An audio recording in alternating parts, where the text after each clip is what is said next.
For over 38 months, Russia has waged war on Ukraine, and today we'll take a closer look at the military situation there. I'm Julian Rupke, and this is BILD's Situation Room. 2 weeks have passed since we last examined the military situation in Ukraine. A lot has shifted, especially with Russia's upgrades. They've deployed new tanks and infantry fighting vehicles to the front. And we're now observing new equipment, some of which we hadn't seen for months, in the region around Pokrovsk, where the Russian troops are still attempting to advance further. Here we see once again Ukrainian kamikaze drones targeting and pursuing Russian tanks. But the fact they're even targeting tanks that are being deployed here again is a significant novelty. As we mentioned earlier, the Russians have been attempting to push forward for months, largely relying on civilian vehicles for their advances. Ukrainian soldiers we met in April had also mentioned that for 2 months straight they hadn't spotted a single tank. That has now changed. Russia's spring offensive, or is it already the summer offensive, has started here. And we see that the Russian army is once again deploying large tanks around Pokrovsk. And we'll take a look right away at how they're achieving this with some success around this still fiercely contested major city. Now we can observe the Ukrainians still actively opposing it. These are the old methods, if you will. It's these FPV kamikaze drones that are being used by the Ukrainian army. We just saw 2 main battle tanks being attacked. And here we're probably looking at a BMP-4, an infantry fighting vehicle of the Russian army, which has also been attacked. And on one side, we can clearly observe it here, the Russian heavy armored assaults, which are now resuming and actively unfolding along the front lines once again. On the other side, there is also the massive support through kamikaze drones, specifically fiber-optic guided kamikaze drones of the Russian army. And there we'll see new videos which I find quite shocking. We're starting right here with an ambush tactic employed by the Russian army. As we've already shown a few times, this is the new tactic. These fiber-optic drones require quite a bit of power and can't fly very far. We know that the distance they can typically cover under normal conditions is around 10 kilometers. Unless you connect several of these fiber-optic boxes together, that's why the drones have to wait. They're waiting for their prey. In this case, they're waiting for a Ukrainian vehicle to come by. At the moment the vehicle approaches, the drone quickly ascends and launches its attack, resulting in a traffic accident with presumed Ukrainian casualties. We are now seeing here that these drones are being used extensively, not just sporadically, but along the Donetsk front. There we find ourselves on a large scale. Here we see that another BMP-1 infantry fighting vehicle of the Ukrainian army is being attacked by these drones. Here we see it down there, burning. These are images that repeat themselves, and they can repeat precisely because the Russian army now possesses such a vast number of these fiber-optic guided drones at the front. We remember last year, around the middle of the year, they started using them in Kursk in the west of Russia. By now, almost every offensive operation carried out by the Russian military along the front lines is initiated with these fiber-optic drones right here. These are pretty intense images, some of which we have to pixelate, as here during the pursuit, a Ukrainian soldier can be seen falling out of the car. And after that, it still got hit, and we see that very often the Ukrainians aren't fully prepared for such situations. What we've just seen multiple times were partly cities and villages behind the front lines where the Ukrainians simply drove through with their civilian vehicles. We also see here, for example, a self-propelled artillery piece, which is essentially an artillery gun that has been dug into the ground in this specific area. And here too, the Russians now succeed in bringing their fiber-optic guided drones. This means we assume that what we just witnessed here took place approximately 10 to 15 kilometers behind the front line. Yes, the footage may appear similar, but each recording tells the story of an individual fate, in this case, a Ukrainian army armored vehicle's experience. And that is precisely one of the reasons why the Ukrainian army continues to lose vehicles every single day. Not just civilian vehicles, as we've just seen, but also armored vehicles. Here we can see it quite clearly now. The initial hit damaged the vehicle. The second strike then flies directly, or the second drone heads straight into that vehicle with precision. And that often causes major losses for Ukraine, especially in equipment. We see that people are very rarely directly involved, but the Russians aim to immobilize the Ukrainian army near the front, essentially depriving them of the opportunity to move from point A to point B, whether protected or unprotected, and they manage to do this relatively well to a certain extent. We see it again, the Ukrainians even spot the drone coming. We can see it here in the back, how the Ukrainian soldiers essentially run away when they see or hear the drone approaching. And then we continually observe the consequences of these Russian fiber-optic guided drones. But it's not just the Russians. Ukrainians are also slowly adapting to these fiber-optic drones. They're trying to change their tactics. We know that until recently they were using FPV drones 99% of the time, which of course were controlled by radio signals. Now though, we're seeing more new evidence indicating that the Ukrainian army is also focusing on fiber optics. What we're seeing here is a hangar of the Russian army in the Kursk region, which is in western Russia. And we can now see quite clearly that the Ukrainian surveillance drone has identified, or rather spotted, that a T-72, a main battle tank, is concealed within and is slowly reversing. Now we're witnessing Ukrainian artillery or mortar strikes, though it's not entirely clear which, clearly missing their intended target area. And it's obvious that to take out this T-72, you've got to attack it directly using your own drones. A second vehicle of the Russian paratroopers, a BMD-2, has now been positioned up front here. We'll see now how the Ukrainians are attempting to strike these vehicles. We'll see a different perspective right away up on one of the screens, where the controllers, the operators of the drones themselves, are stationed. And now we're seeing one of their drones. I hope it's clear enough. Here it is. By the way, here it's flying past the BMD-2 and now heading into the hangar to hunt down the T-72 inside. Now we're seeing it here, the footage. So this is the perspective that this drone operator has, who's currently piloting their fiber-optic guided drone. We can see that very clearly. We're inside a building. There are no artifacts. There's no signal loss here, which clearly confirms that we're dealing with a fiber-optic guided drone that's fully capable of moving freely within the confines of this hangar space. That was just hit. Here's the T-72, hiding itself right there. It's quite visible. Let's rewind it here. It's clearly visible. So the Z, that means we are clearly dealing with a Russian battle tank right here now. Now we're witnessing the drone strike. Let's observe the situation from the outside again. The entire operation is being closely observed by multiple drones, and we can clearly see that an impact has just occurred here. The Ukrainians are taking extra care, sending another drone to carefully inspect and confirm any damage inflicted. The T-72 is on fire. Logically, a second drone follows as backup. At the end, we observe the Ukrainians taking care of this BMD-2 that was parked here earlier. The soldiers are also out of it by now. Nevertheless, we can definitely see here that it was attacked. That means, and we can say this with relative certainty, the Ukrainians continue to use, for the most part, of course, the old, if you will, the traditional FPV drones. They've only been used in war for about 3 years. Before that, nothing like them existed. Nonetheless, they are trying to adapt and increasingly adopting this fiber-optic technology from the Russians. Nevertheless, currently we still have the situation where the Russians are absolutely superior in that regard. And that, combined with their clear advantage in troop numbers and the tanks we've just observed, ultimately results in Russian forces making significant territorial advances in the areas of the various ongoing offensives currently being conducted by the Russian military forces. And let's take a closer look at these areas, examining where the Russians are currently making their advances. And first up, we have footage from Novolanivka, quite a complicated name to pronounce. And we can clearly observe how the Russian army here is storming the extensive trench positions of the Ukrainians. These are the trench positions. And we can see Ukrainian soldiers who are now being attacked here, visibly pixelated, with kamikaze drones. We see them flying in repeatedly, including fixed-wing drones, larger models with significantly more explosive power. And we observe that after repeated shelling and drone strikes in this area, the Russian soldiers themselves begin to push forward directly. There it is, a Russian soldier positioned within the trench system we just observed. And now he is placing a grenade, or rather a mine, on that bunker where allegedly, or at least the Russians believe, the Ukrainians are entrenched. Shortly after, we see the bunker exploding, and in the end we have the fact or the proof, because we witness the Russian here confidently waving his flag, marking the claimed territory as his own, a clear statement of victory. That the location, Novolanivka, has been seized by the Russian army. We'll now take a closer look at the map to better understand the developments that occurred here over the last 2 weeks. As I mentioned, the last 2 weeks the Russians have fully utilized to advance there, or at least attempt to push further, where they would most like to go. And now we're taking a look at the entire area on the map that we just saw. So we're located between the cities of Pokrovsk and Toretsk, and now we can see here quite clearly that it's Novolanivka, a place with a very important strategic role and significance. Not only the village, but also Nova Poltavka and Malinivka nearby, because this is where the crucial road, the primary route linking Pokrovsk and Mirnorad on one side with Kostiantynivka on the other, runs directly through. And this road was, at least until a few months ago, a very important supply route. The Russians previously had it under fire control, but now, as clearly shown in the current footage, they have taken direct control of this road. Let's let it run now and observe the clear difference. Over the past 2 weeks since our last broadcast here, we can now see once again the new developments that have shifted upward in position. We've seen that Tarasivka has been taken, which isn't shown here now, but you can still mark it in. Then Alexander-Rivka has been taken, and just here, Olimnivka, up above. That means, right here, 3 entire villages have fallen under Russian control.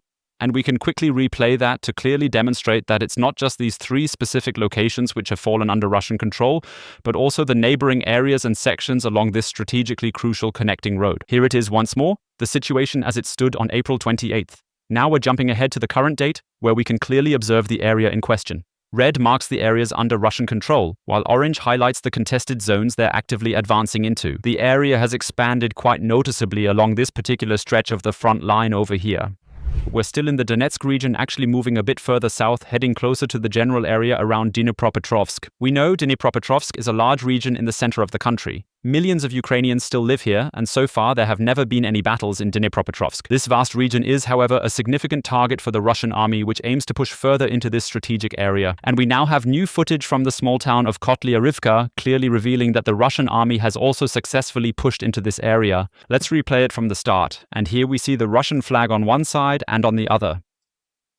Typical for this place are these combine harvesters, now also destroyed, standing here. So it's a very agricultural region, but it has been taken over by the Russian military forces in recent times. Now we see here how the Russians are celebrating all of this. For the Ukrainians, this is important because Kotlyarivka is the last village before the oblast border. That means the last village, so to speak, between the two regions, Donetsk in the east and Dnipropetrovsk in the center of the country. And we'll now take a closer look at that on the map.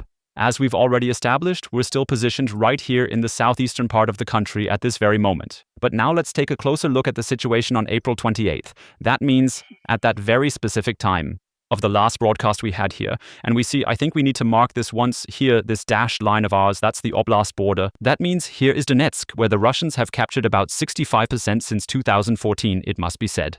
And on the left side here, so in the west, that's Dnipropetrovsk, where not a single place has fallen under Russian control yet. And what we just observed were the shell bursts from Kotlyarivka. Now we'll let it continue running and watch right away how the front here shifts further westward over time. So here we see it now. How not just near Kotlyarivka, but also a bit further north near Uspennivka. Zrenia. The front is shifting further to the west. Kotlyarivka is now completely under Russian control, and Troiska, further down here, is another village where the Russians have advanced in the past 2 weeks. This means there is now a considerable and pressing threat to the Ukrainian army. As for the first time, not just since 2022, but since the 2014 conflict, they may have to engage in battle directly on the territory of the Dnipropetrovsk region in the heart of the country. Yet it's not just in Donetsk, even in Sumy, far to the north, the Russian army continues its relentless and determined push forward. And there we have new footage, this time from the Ukrainians, which clearly indicates that yet another village has been at least entered by the Russian forces. We can keep it right at the beginning here because what's important in this case isn't the destroyed Russian motorcycles or the Russian soldiers lying dead next to them, but the most important thing is that we are in the center of Lochnia, another small town, as mentioned, in the northern part of the country in the Sumy region. And because of that, which we often do for localization, because of this material, we can clearly see that the Ukrainians are no longer in control of the center of this village of Lochnia, but they've withdrawn, attacking from the air with kamikaze drones and conducting aerial assaults from a distance. As mentioned, at least one motorcycle of the Russian army has been destroyed there. In that area, motorcycles continue to be the Russians' primary method of attack, just as in recent months.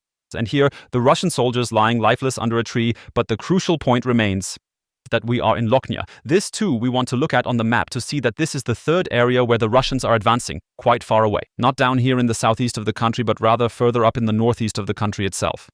Here we now see the current situation with the whole area still being marked in orange. This means our map provider, Deep State Map, still believes that a dynamic is possible in this area with potential for movement back and forth. Nevertheless, we've already experienced this kind of situation throughout the past few months, as you can see. Also, Vasilivka have now come under Russian control, and what we've just witnessed were the recent recordings captured right here in Lochnia. And that, of course, makes things extremely difficult for the Ukrainian army, with Junakivka so close. That's the next really larger village with formerly over 2,000 inhabitants, where the Ukrainians had a crucial logistics hub, precisely to, for example, attack here towards Sucha, that is towards Kursk. And we also observe that certain villages remain within Russia, specifically Oleshnya and Gornal, which continue to be under Ukrainian control. And of course, these villages can only be held if the connecting road, which we see here marked in black, continues to stay firmly under Ukrainian control. It's becoming increasingly difficult for the Ukrainian army because the Russians haven't captured Lochnia yet, but they are engaged in fighting with the Ukrainians in the city center. And in that sense, it's a major problem for the Ukrainians, both in terms of logistics toward Kursk and on the other hand, what it means if the Russians continue to advance here. And as we can see up there, it's roughly, here we can see it approximately by the kilometer indicator. This is an area of about 12 by 4 kilometers, so quite a significant amount of territory that the Russians have captured and which is now no longer under Ukrainian control in the northern part of the country. And the reason why the Ukrainians continue to stay in Kursk, why they keep fighting for every small village and every small border region, is to force the Russians to keep sending supplies here, and that means within their own country. We're seeing here once again units of the Ukrainian army who are now here with vehicles moving in Kursk. Once again, this is happening in Russia, where we're now witnessing multiple attacks targeting different vehicles. Once a Ural truck, but now here a very modern self-propelled howitzer or a gun-type vehicle, the MSTAS. And here too, we can clearly see first of all that the whole thing is classic camouflage gear around it. We notice these crackles as it approaches, indicating the signal is fading. But we can also clearly see this H2200, which means that this MSTAS was recently transported on a Russian train heading toward the border. So he's coming from a completely different part of the country and was brought there specifically to continue defending Kursk. Absolutely fascinating footage, without a doubt, clearly showing us that various drones are being deployed. Just now, we saw an impact. Interestingly here, we can see these debris pieces down below. These are the debris from another Ukrainian kamikaze drone, a fixed-wing model, though still unclear. Some say it's an HF-1. From Helsing, it could also be another drone. We can see that this drone apparently crashed here without causing much damage. Nonetheless, the Russians have abandoned the vehicle, and we now see another impact here, followed by the complete explosion of this 152mm artillery piece, along with all the ammunition inside. This anti-aircraft gun here is also being targeted in Kursk, and once again, we can clearly observe how the Ukrainian army is actively closing in on it. So the kamikaze drones are essentially hunting down this, if I've read it correctly, Tunguska gun, and as we just saw now, we've witnessed the impact. Quasi in full speed, striking the gun. Also a Bukem-2, another highly modern air defense system, has now been targeted here by the Ukrainians. And we see it's a bit of a game of hide and seek. The Russians remain nearby, still positioned there to defend Kursk on one side and Sumy on the other as well, as we just observed, to launch attacks on the neighboring region in Ukraine. And the Ukrainians are doing everything within their power to continue resisting and pushing back against the Russian occupiers who have invaded their own sovereign territory. Let's take a look at the activities of the Ukrainian Air Force. We have new footage here showing that Sukhoi fighter jets, specifically the Su-27 model, are also being deployed. Here we see one of them being used to attack Russian ground targets. That's quite interesting because the Su-27 was actually designed for air-to-air combat, but is now being utilized differently by the Ukrainians. And we see here, as the aircraft turns away, that it's equipped with various GBU-39s, air-to-ground missiles or precision glide bombs of American origin. They were indeed provided by both governments, and we are about to see now how this Su-27 aircraft, which we can see here, is attacking this mine, this strategically occupied mine. And we see a variety of munitions impacting, and here we can see how it is being attacked repeatedly. Clearly at the top right near the logo, that's the Ukrainian Air Force. And reportedly, at least as it's been communicated, even if it can't be 100% verified here, it's a Sukhoi Su-27, which is now attacking this Russian-occupied mine here. Next, let's take a look at a Russian army video showing once more both sides learn from each other. That means whenever one side discovers a successful way to attack the opponent, it gets copied by the other side. For example, the Russians were the first to use the cages. Many laughed about it. Now the Ukrainians have adopted it. It was different, for example, with the drones in the sky. The Russian army initially said, yeah, it's laughable chasing after our big drones now with those tiny FPV kamikaze drones. You know, ridiculous. You'll never manage that. But we've seen over 1,000, some even say over 2,000 large Russian drones were rammed out of the sky by these small FPV kamikaze drones. And we're seeing now the Russians have learned from this, as Russian footage shows Russian FPV kamikaze drones attacking and bringing down Ukrainian large, medium, and long-range drones. We're seeing a lot of attacks on surveillance drones and reconnaissance drones. However, some of the attacks are also targeting large kamikaze drones. Among them, as we'll see shortly, is an HF, one of German origin. We can observe that the Russians, much like the Ukrainians, are launching attacks from above, specifically targeting the Ukrainian drones. Of course, they must be encountering the same challenges as the Ukrainians do. Their small FPV kamikaze drones have a short flight time, so the Ukrainians must time it just perfectly. Here we see it, an HF-1 drone. The Russians correctly identified it as being delivered to the Ukrainian army from Germany.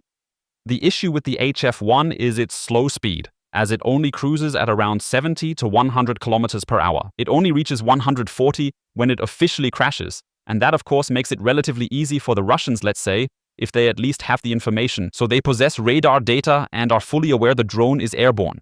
This enables them to target and attack the drone during its roughly 1-hour flight, deploying Russian drones to engage it.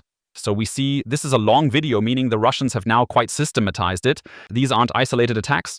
We're seeing here that drone after drone of the Ukrainian army, some of Ukrainian production, but also some. What we're observing is a US-made Puma drone produced in the West being targeted repeatedly by Russian FPV kamikaze drones in a series of successive attacks. It's a very similar effect. That means the Ukrainians, through what they invented, if you will, through what they brought in as innovation, they essentially created the issue that the Russians have now adopted. They observed it, reprogrammed their FPV kamikaze drones, and are now able to strike air targets as well, not just ground ones.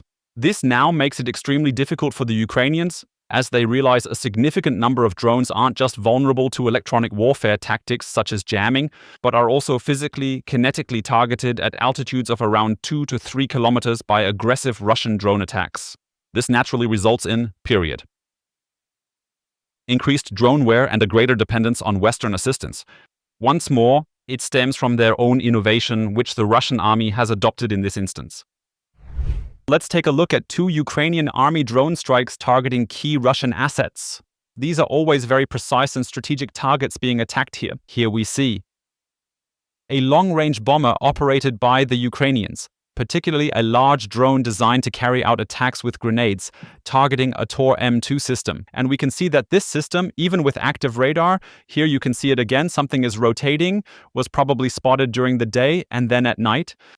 The attack was carried out when it was observed that the system was moving away from its position. Once more, the radar system is active, meaning the Tor M2 could theoretically be used to defend against helicopters or aircraft.